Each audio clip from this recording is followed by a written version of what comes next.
Hey there, A's Day fans. Welcome to our Tuesday edition of our show. I'm your host, Joe Grad. I want to thank each and every one of you for stopping by as we have arrived at the All-Star break. Today is Tuesday, July 14th. We've got a packed show for you. We're going to touch upon the tough weekend series to bring a close to the first half as the A's were roughed up in a 3-game sweep by the Chicago White Sox. We'll quickly recap those 3 games. We're not going to do our deep, full recap, just not a lot of good to see from the green and gold. From there, over the weekend, we welcomed 21 players to the A's organization through the selections of the 2026 MLB Draft. We'll discuss each of them that have been added to the organization and discuss and get to know what they are bringing as they begin their ascension to help the Major League club. Later, we had some news, a couple of news tidbits, one transactionally, another on the coaching staff. The A's claimed Donovan Walton off waivers. He was designated for assignment by the Los Angeles Angels of Anaheim. We discussed what he's bringing to West Sacramento. And on the coaching staff side of things, longtime pitching coach Scott Emerson was dismissed on Monday as part of a shakeup heading into the second half. And before we get on out of here, we will provide our second half outlook of what we think to make of this team moving forward, what they should do at the deadline, and other tidbits from there. It's good to be back behind the mic. Hope you all had a wonderful weekend and your weeks are off to a great start. Let's get to it. Holy Toledo, let's go A's.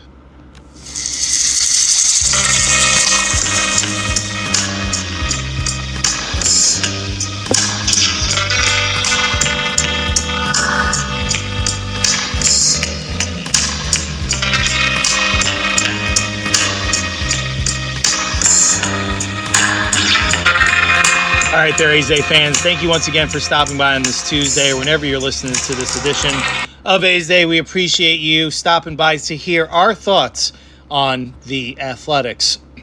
All right, let's get to just our quick recap of what went down over the final series before heading into the All-Star break. So Game 1 was this past Friday night as Aaron Civale was taking the ball for the A's going up against Sean Burke for the White Sox.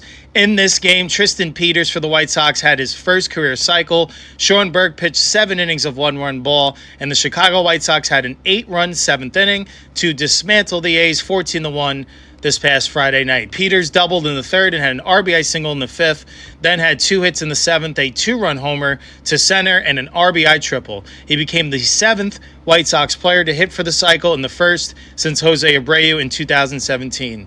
Burke struck out 9 and gave up 4 hits. Since June 18th, he has allowed only 6 earned runs in 32 innings. Former White Sox Aaron Civale took the loss for the A's after surrendering 4 runs on 6 hits in 2 1/3 innings of work. Tyler Soderstrom scored the A's only run in the 7th with his 14th home run of the season. So certainly a rough way to get things started in the south side of Chicago. It does just seem like the All-Star break could not approach quickly enough with the injuries they're navigating, the ineffectiveness, trying to find that spark, that cohesion, and it just seems like it's continuing down this rough path. We would see if they would be able to flip the script on Saturday as we had Gage Jump going to the mound for the A's going up against Eric Fetty. In this game, Chase Medroth hit an RBI double in the 6th. 5 pitchers combined on a 4-hitter, and the Chicago White Sox sent the A's at the time to the 8th loss in a row with a 1-0 victory. The A's, who are on their longest skid since dropping 9 straight from May 27th to June 4th last year, have lost 12 of 13 up at this point and fell to 41-54. Chicago clinched winning a home series for the 11th time in its last 12. Bulk reliever Eric Fetty, the 3rd Chicago pitcher, allowed 2 hits over 4 innings, and Grant Taylor got 5 outs for his 4th save. Brian Hudson pitched the 1st and Chris Murphy the 2nd. Medroth and Luis Acuna each had 2 of Chicago's 5 hits. Gage Jump, he was good in this one, really good. Allowed 1 run and 5 hits in 5 2/3 innings in his 9th start since he was brought up from AAA back on May 26th. The rookie left-hander struck out 7 and only walked 2. Medroth's 2-out double scored Colson Montgomery, who had walked. Joshua Kuroda Grauer had 2 hits, including a double, and is 18 for 41 over his first 11 games in the majors. A's first baseman Nick Kurtz, who had been slated to start tonight's All-Star game, was placed on the 10-day injured list retroactive to Friday with a right thumb capsule sprain. So When it rains, it pours. Another big piece, another very important piece, in fact, an MVP candidate, Nick Kurtz. Now he's headed to the injured list, joining Zach Geloff.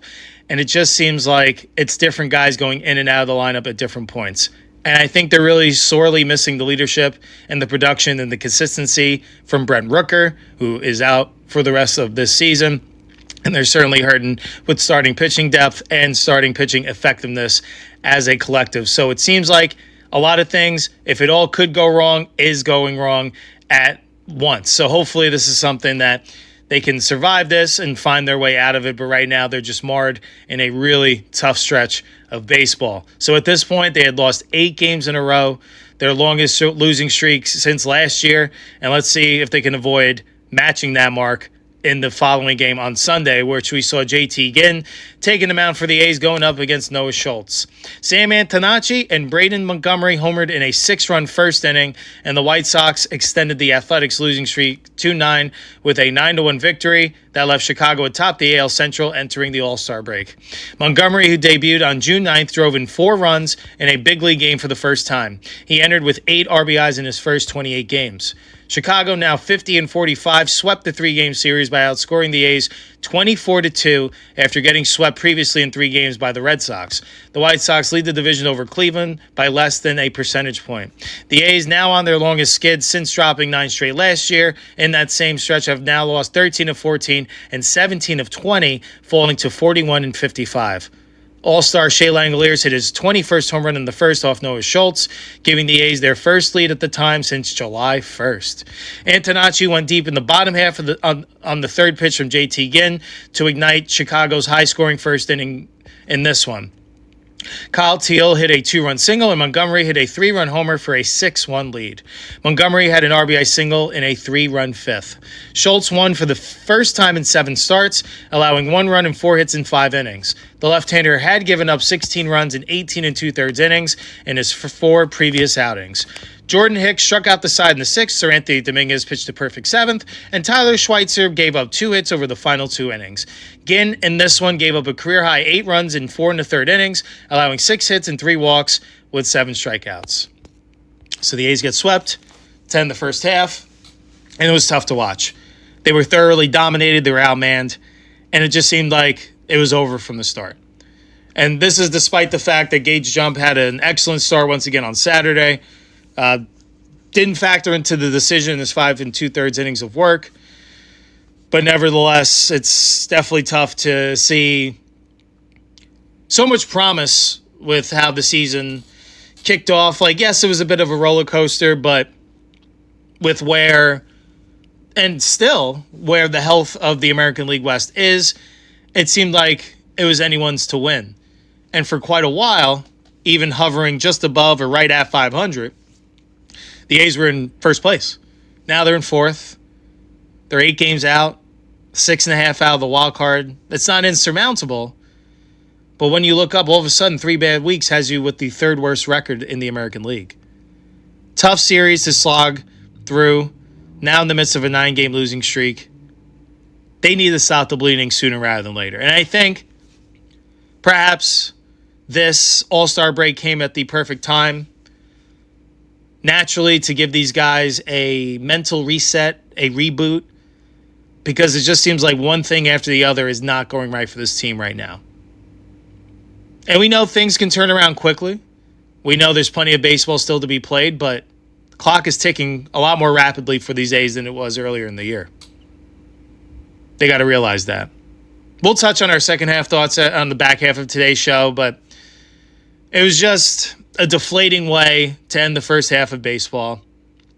You know, it kind of seemed like they were progressing from where they were last year. Now it seems like they've taken several steps back as a collective. Now, to be fair, a lot of their main pieces have been in and out of the lineup, and now being without Nick Kurtz. And fortunately, it doesn't seem like Kurtz or Geloff are going to be gone for a massive extended period of time. But with where the A's are at right now, they need to win as many games as possible before the season gets out of hand. And let's say Nick Kurtz comes back 10 to 14 days. They have 13 games, I believe, in that or something like that. Over the 2 weeks, they have 13 games. That really could break their season at that point by the time he even gets back. So we'll get into that a little bit later. But definitely discouraging. We're not going to do 3 stars. Just didn't feel right. Wasn't a lot that went right for the A's in this one. Shea Langeliers and Tyler Soderstrom homered, and Gage Jump had a brilliant start. All right, there are your 3 stars. Congratulations. You can mark that down. If you're tracking, we weren't going to do it just because we don't like to hand out star performances, especially in a sweep. But in this one, they got thoroughly dominated. So you can mark this with an asterisk because I think as a collective, there wasn't a lot of good going on for the A's. But there you go. We'll go Tyler Soderstrom with the 3rd star, Shea Langeliers with 2, and Gage Jump with the number 1 star. All right, let's move along. Let's talk about the newest A's heading into the organization after their selection in the 2026 MLB Draft. After seeing the Major League arrival of several top prospects on the position player side in recent years, it was evident that the Athletics are developing a similar emergence on the pitching side. That was evident in how day 1 of the 2026 MLB Draft played out for them.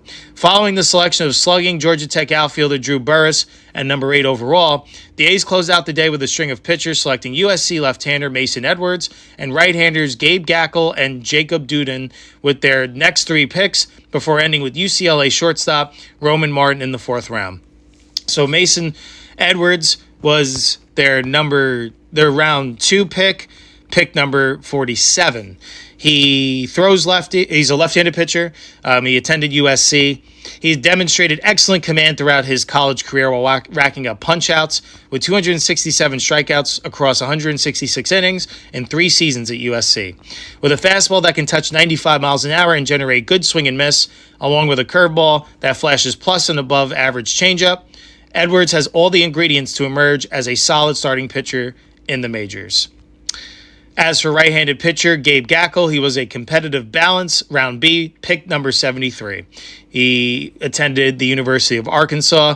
He has drawn comparisons from some scouts to Spencer Strider for his electric arsenal, highlighted by one of the most unhittable fastballs in the college ranks that sat 94 to 96 and touched 98 with quality carry. Also brings an overpowering mid-80s slider, low 80s curveball, and upper 80s changeup. Their round 3 pick number 83, was right-handed pitcher Jacob Duden, who attended North Carolina State. Power fastball that touched 99 miles an hour even as he shifted from a reliever to a starter role and had him on track to become a first-round pick until an elbow injury in April required Tommy John surgery, which will keep him off the mound until next year. Wipeout slider and upper 80s changeup with sink and fade rounds out his arsenal. And for their round 4 pick number 111 was shortstop Roman Martin out of UCLA. He's a right-handed hitter, he's a right-handed hitter, obviously right-handed thrower.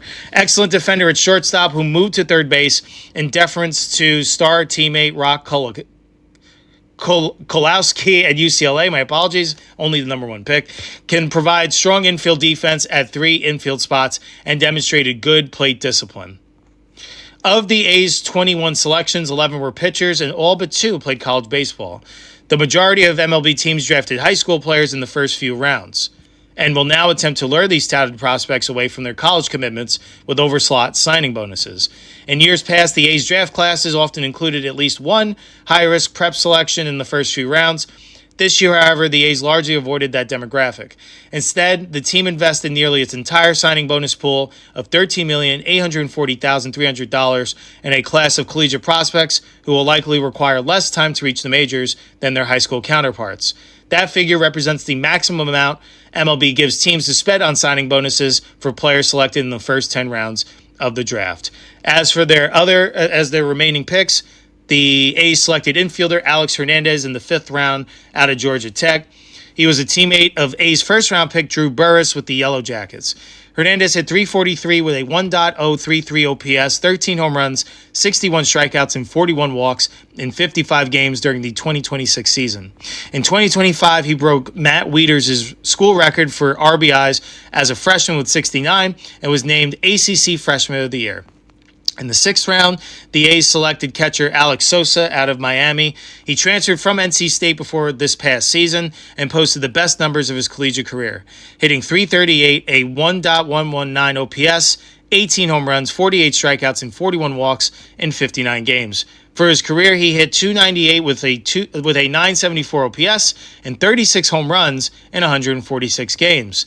In the seventh round, they selected right-handed pitcher David Rossow out of Campbell. He was selected as the Coastal Athletic Association Pitcher of the Year and earned third-team All-American honors this past season. He went 10-2 with a 2.53 ERA, 104 strikeouts and 22 walks, and 81 2/3 innings across 16 appearances.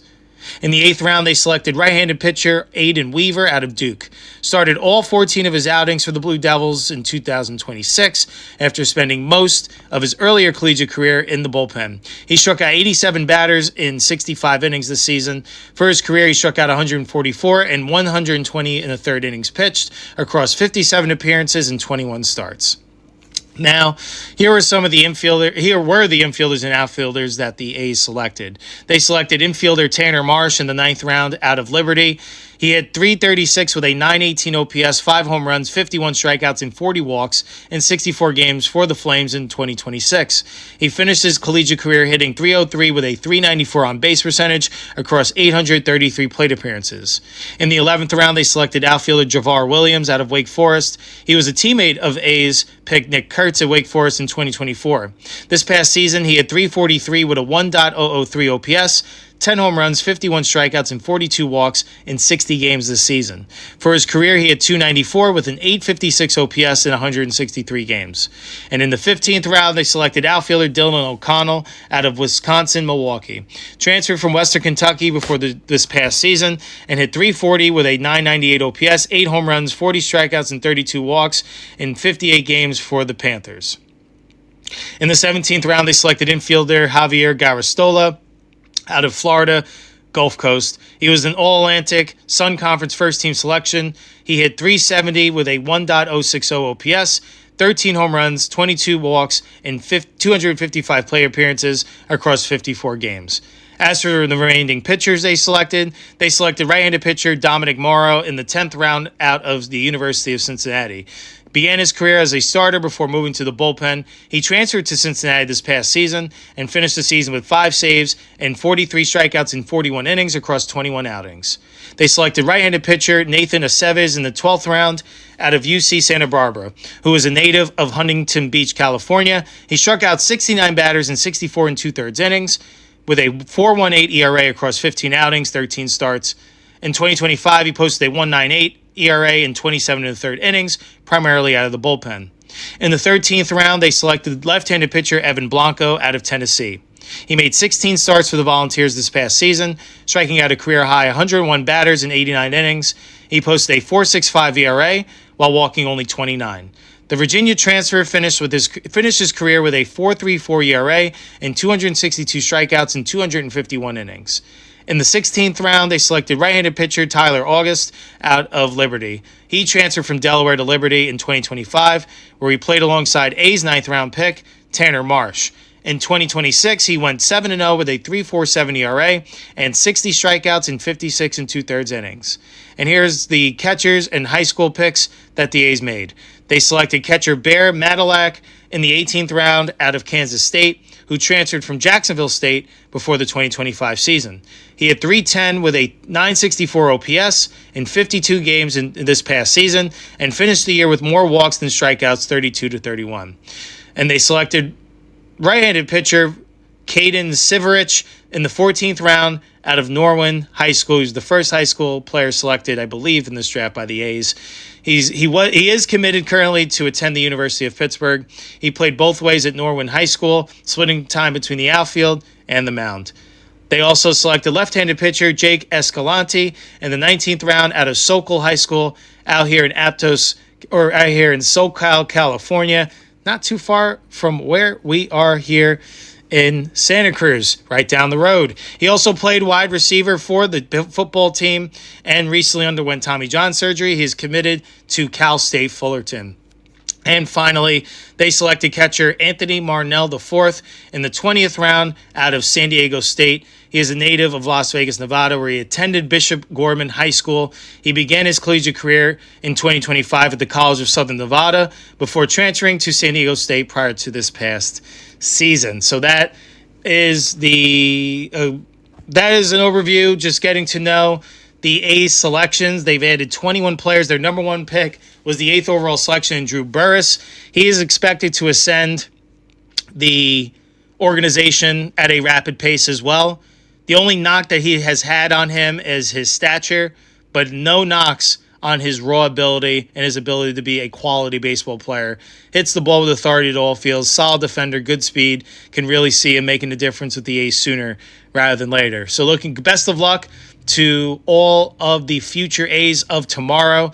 Looking forward to tracking progress and seeing how they're sending up the organizational ladder. All right, let's do a quick little preview. This is a little tidbit. It's not going to be an in-depth preview, just something to keep an eye on. So the All-Star game is tonight. I believe it's starting at 8 o'clock Eastern time, 5 o'clock Pacific. But the A's are going to have 2 representatives there in catcher Shea Langeliers and Nick Kurtz. Nick Kurtz isn't going to be playing in the game. He is there hanging out with Shea due to the fact that he is on the injured list with that thumb injury. As for Shea Langeliers, he is slated to be the starting catcher behind the plate. So definitely want to tune in to see him represent the green and gold well. Felt he was a potential snub from the All-Star game last year. So good to see he's getting his rightful honor this year being the starting catcher behind the dish. I don't think he should have started last year necessarily, but thought he played well enough to at least be the second behind Cal Raleigh. But looking for best of luck, Shea. Hopefully we have a fun episode on Friday where Shea Langeliers leaves his mark on this All-Star game. That would be something to enjoy without a doubt. So you'll want to tune in. He's in the starter. I think, you'll want to tune in. It's, 8 o'clock Eastern time, 5 o'clock Pacific. Now, I don't know if that's first pitch. I know they're going to have, pregame festivities and things like that. But certainly with the American League being the away team, you're going to want to see be there from the jump. So best of luck to our All-Stars in Philadelphia. Nick Kurtz, get well soon. Shea Langeliers, let's hit one off the Liberty Bell. All right, let's move along to some transactions. Start first on the player side of things. The Athletics claimed infielder Donovan Walton off waivers from the Angels, as announced by both teams. The A's already had an open 40-man roster spot, so no further transaction was required. Walton has hit .319, a .354 on base, and .505 slugging percentage over 97 plate appearances for Los Angeles this season, while seeing time in the field as part of the Angels' revolving doors at second and third base. Despite this success, the Angels still chose to designate the veteran for assignment on this past Wednesday, and Walton has now quickly landed in West Sacramento. While the Halos' decision seems curious on paper, Walton entered this season with a career .172 batting average, a .223 on base, and .298 slugging percentage /line over 214 plate appearances with the Phillies, Mariners, and Giants from 2019 to 2025. Between this lack of a track record and Walton's current .371 BABIP, the Angels can be forgiven for thinking Walton wasn't going to keep things up at the plate, yet it also isn't like the club was exactly teeming with other infield options. We'll take it. From the Athletics' perspective, there's no risk in seeing if Walton can keep the magic going, especially since the A's are shorthanded in the infield currently, with Nick Kurtz and Zach Geloff currently being on the injured list, and Geloff's absence in particular can open up some playing time for Walton at third base. The left-handed hitting Walton could platoon with rookie Joshua Kuroda-Grauer at the hot corner, and Walton adds some balance in general to an A's lineup that is fairly heavy in right-handed bats. So I like it. Let's see how it all shakes out. But I do really think there could be something that they catch lightning in a bottle here. I don't think Donovan Walton is necessarily a long-term solution, but I think at the time being where the A's are hurting for offensive production, missing 2 key contributors at the top of their order, I think this will be a welcome sign to see what they can get out of Donovan. So we'll see what it looks like. That is crazy that he was not too long ago racking up hits, it felt like, against the A's in 2 of their series where they faced off. But now he's on the good side. So best of luck. Welcome to West Sacramento, Donovan. Looking forward to seeing the impact you make in this A's lineup. This episode is brought to you by Visit Salt Lake. Pack your sense of adventure. You found the place where the Wasatch Mountain peaks frame city streets. Sure, Salt Lake's famed for our winter powder, 4 legendary ski resorts, just 30 minutes from downtown. But that's just one season story. Summer brings families hiking through Wildflower Meadows or to the ballpark to cheer on the Salt Lake Bees before cooling off at a jazz game or the Gateway Fountains. Autumn paints are mountain canyons in gold, perfect for morning strolls that end at a local shop. Spring, that's when you might spot baby bison on Antelope Island before heading to the Eccles Theater for a Broadway show. Our soaring Wasatch Mountains rise dramatically from downtown Salt Lake, creating a place where every day offers both natural wonders and urban energy. And while we sit perfectly between the national parks with Yellowstone's geysers and Utah's Red Rock Country, the real magic happens right here, where everyone can discover their own rhythm between mountain adventure and city life. Head to Salt Lake to check out the Aviators on the road to take on the Salt Lake Bees. All right, moving along here, we are going to get to another bit of news. This is from the coaching staff. The change has been made, and unfortunately, it seems like it's been imminent, and it's been building for quite some time. Heading into the All-Star break, and in the midst of it, on a brutal 9-game losing streak, the Athletics have dismissed pitching coach Scott Emerson, which happened yesterday. Emerson was a longtime staple of the A's organization, joining as a minor league pitching coach in 2002 and coaching at several of the club's affiliates for over a decade. He was hired as the A's bullpen coach in 2014 and served in that role for 3 seasons before getting elevated to pitching coach in 2017. Emerson got his gig in June of that year. He was the club's bullpen coach prior to that, but he got a new title when pitching coach Kurt Young was dismissed. Emerson's tenure has been mixed, though it's fair to debate how much of the blame to put on him. From 2018 to 2020, Athletics pitchers had a collective 3.88 ERA, 6th best in Major League Baseball. At that time, the A's were playing in the pitcher-friendly Coliseum and were also broadly competitive, making the playoffs in all 3 of those seasons. They missed the postseason in 2021 and then went into a rebuild. From 2021 to 24, the club's ERA was 4.60, better than just 4 teams. Last year, as part of the club's planned move to Las Vegas, as you all know, they landed in West Sacramento. They are temporarily sharing Sutter Health Park with the Sacramento River Cats. The park plays hitter-friendly and is a stark difference to the Coliseum. Since the start of last year, the A's have a 4.91 ERA, putting them ahead of just the Nationals and Rockies for that span.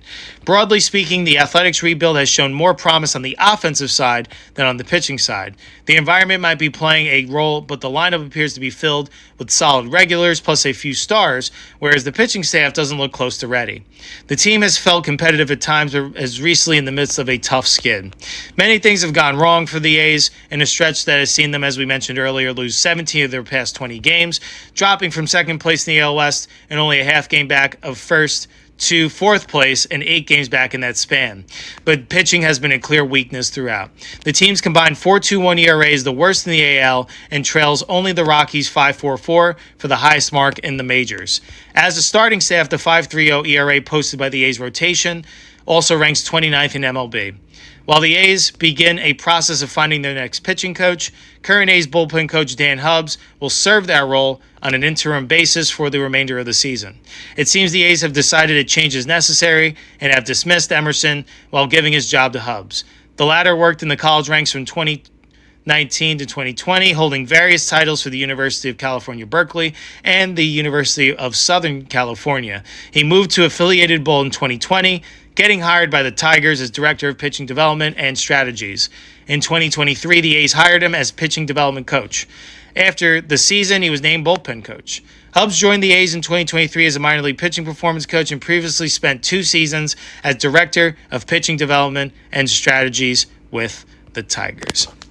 So, always, you never want to see a man lose his job, and someone that's been with the organization, not just the major league level, but working his way up through the minors for over 2 decades.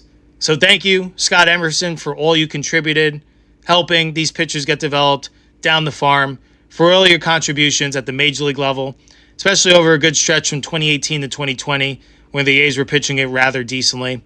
And even since then, it's really hard to put the blame on him for the ineffectiveness. Between the recent bullpen factors, but also with this team being in the midst of a rebuild since 2021, I don't think they've necessarily been boasting they haven't been boasting top-end pitching talent. So I think Emerson had his hands full. I don't know if any pitching coach with the pitchers that they've been trotting in and out over the past nearly half decade are going to save anyone's job.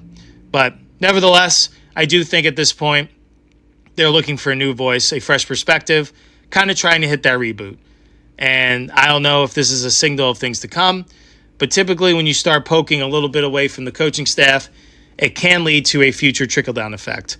I don't think that's the case yet, but just something to keep an eye on and keep a little tidbit. Those are the signs where there's a little cracking in the armor, that if this team doesn't turn it around, perhaps there's going to be more new voices in that room. And I'm not saying that's the direction they need or should be going to at this point, but just something to keep one eye on for the future. But best of luck to Scott Emerson wherever he ends up. I'm sure he's going to remain in baseball in some capacity. And as for Dan Hubbs, best of luck with the new role. Looking forward to seeing what perspective he brings from his vantage point to see if he can get this A's pitching staff performing a little bit more consistently. All right, before we get on out of here and depart and prepare to watch the All-Star game to cheer on Shea Langeliers, let's talk about the second half. So the season resumes for the Green and Gold on Friday with a 3-game home set against the Washington Nationals. They need to come out with urgency Friday.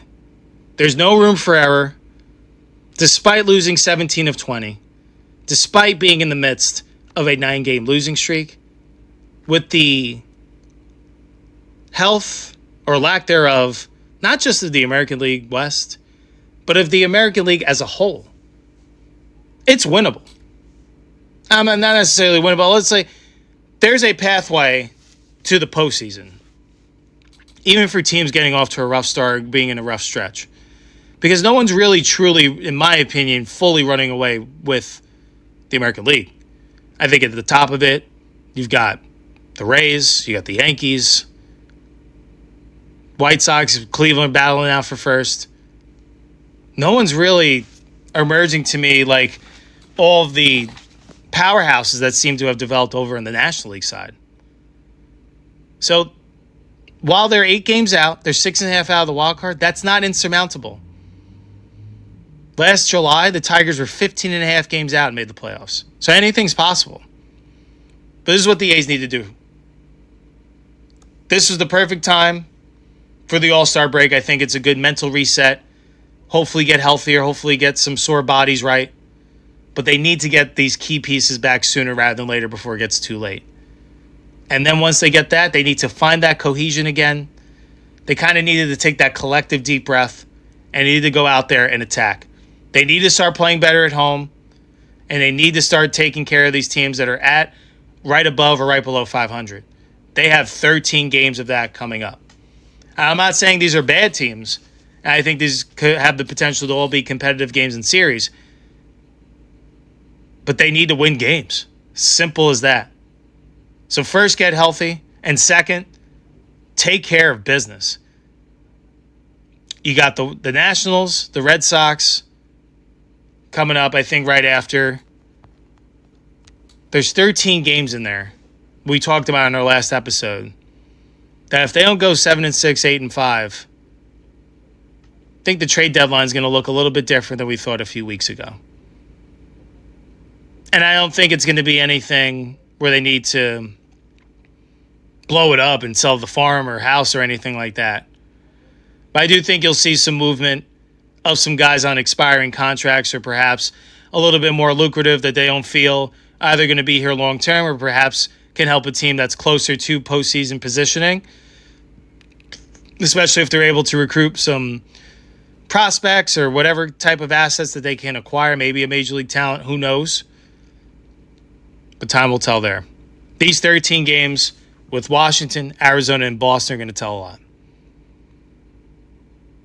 It's not the easiest pathway, but they got to go out there and take care. They got to start winning games. It's getting late early.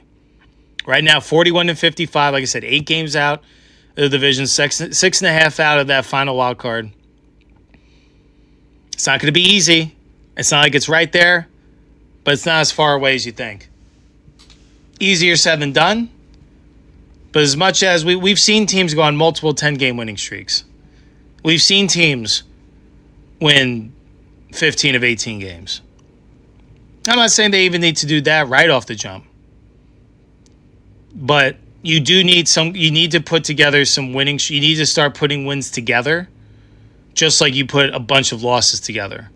You need to counteract when you have a big fall, you need to have a big rise to stay in the thick of things. And to be completely honest with how this team has played over the last 3 weeks, it's been rather discouraging for the most part. But you understand why. It's not like they've had their A team. It's not like they've been healthy the whole time. They're working with a lack of starting pitching depth. The bullpen, they're still looking to find their identity and find consistent effectiveness there. So a lot of things that could go wrong have gone wrong. But maybe that's behind them.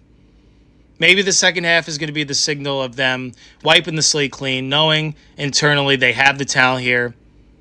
Maybe they find that grit again. They find that spark to stay afloat until they get their big boppers back, and maybe they play their way back into this. Perhaps the pause this week can help the team reboot and refresh. Perhaps the dismissal of Emerson is going to be a wake-up call. We got to get it going. We got to get playing with that urgency. Tough pathway, but they need a great start out of the series with Washington. They need to set the tone in West Sacramento, defend their home, start playing better there, because they're going to need those home wins down the stretch if they want to play their way back into this. That's not my expectation right now. If I was going to be completely honest, and we're going to have our prediction show on Friday, so I'm not going to give too much away. But I wouldn't be leaning them towards securing a postseason spot right now at the time of recording. But we'll give our official prediction next time. But just some tidbits and things to keep an eye on. Their trade deadline stance right now, they got to stay pat. They can't go out there and add, in my opinion, unless they prove it. Sell minimally as well. Guys that may be on, like I mentioned, expiring contracts. Some candidates for that could be a Jeff McNeil, who seems to have really had a relegated role with these younger infielders coming up and producing, like a Joshua Kuroda Grauer. Perhaps you can flip a McNeil for a money dump, or even to get a reliever in exchange, something like that. Maybe a lower level prospect, who knows? But maybe there's some value there. And maybe an Aaron Savali for a team that's looking for an arm that can work both as a starter and in the bullpen. Someone to have extra additional innings in October. Some low dark horse candidates. It could be a Carlos Cortez or even a Jonah Heim. There aren't typically at the trade deadline a ton or an abundance of left-handed bats that can make an impact on a game. In my opinion, I'd be fine with the right trade package for McNeil and Savali, but I really wouldn't want them to part ways with Cortez and Heim. Especially Jonah Heim. It's really hard to find a left-handed hitting catcher in Major League Baseball these days, and it seems like things have been really clicking for him. As for Carlos Cortez as well, he got off to that sizzling start. He's been struggling of late as his role has been reduced as well, but I think he's an important part of this team, that he's starting pretty regularly, but then also can be locked in and be a nice bat off the bench against a right-handed pitcher. So I really do feel he serves value. That's why I wanted to come out with two veterans I feel like would be out there on the selling block, but then two guys that I feel are really good fits for this team, but would provide value to other teams that might be more firmly set in the postseason dance. So, we'll see how it all shakes. I hope we're able to change our tune over the next 10 to 13 days. But like I said, these series are going to tell a lot. We'll see. I hope they get healthy in time. That's what they need, to get healthy and to come out with urgency right out of the gate. Now, the health I know will take a little bit of time. I'm talking about that urgency. And something else that seems to have been nagging this team as well, Jacob Wilson, he re-injured his shoulder once again, and he's trying to grind his way. And I respect him and applaud him for it. He's a tough guy. He's someone that wants to be out there as much as possible. But here's maybe a point of contention or an unpopular take. If the season continues trending this way over the next 2 to 3 weeks, I don't think it makes sense to keep Jacob Wilson playing the rest of this year. Because you can see, he had the subluxation in his left shoulder, and then he re-injured it in San Francisco, diving for the plate, scoring, reaching for home plate. That you can see that shoulder's not right, and it's affecting him a little bit. It doesn't seem like he's as convicted with his swing. I think there's a little bit of that mental hesitation naturally. Right, I'm not knocking him for it. He's human. I think anybody, all of us, if you had an injury like that, and especially you injured it the same part of your body multiple times, I think for the most part, as a competitor, you put a lot of stuff out of your mind and you go forth and do what you can to help the team win. But then there's those little moments, certain swings, certain movements you might feel it a little bit. And that's sometimes all that you need to kind of mess up the rhythm just enough. That's what it seems like Jacob's. He's a tick off, it seems like. And I do think it has something to do with that shoulder. So I think for the sake of this team long term, but more importantly, the health of Jacob Wilson long term, I think the longer he plays on that, the more damage he's going to do to it. And if this team doesn't turn around sooner rather than later, then what are we doing here? We're putting him out to risk in games, not having him ready for when this team perhaps is more firmly entrenched in postseason play. So I don't know why we would keep running him out in the season, where it seems like just things didn't go right in a month once again, coming up short. You do have enough young infielders, I do, to get through it. I mean, I like what Joshua Crowder-Grauer has been doing and what Alika Williams can provide. So I do think that even if you allow Jacob Wilson to go get the surgery he needs, basically get a jump on next year so he can have a 100% clean bill of health, you still have quality infielders here that can keep you in the fight. I think the problems with this team are much bigger than that. And I know Jacob Wilson is a significant spark plug. He's the straw that stirs this drink, in my opinion, at the top of the order, middle, wherever he is, just brings that energy. So I think that would be sorely missed, without a doubt. But you got to think of the big picture here. Are we really going to hang on and put his health at risk, being 6.5 games out of the third and final wildcard spot? 8 games out of the division?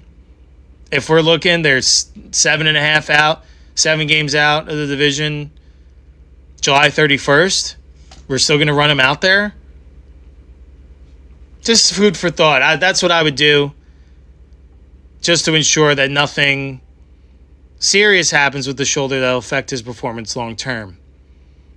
Because, we saw the all-star that he is, and we saw when he is right even this year that the ball is still being sprayed all over the field. The defense is good, all that good stuff.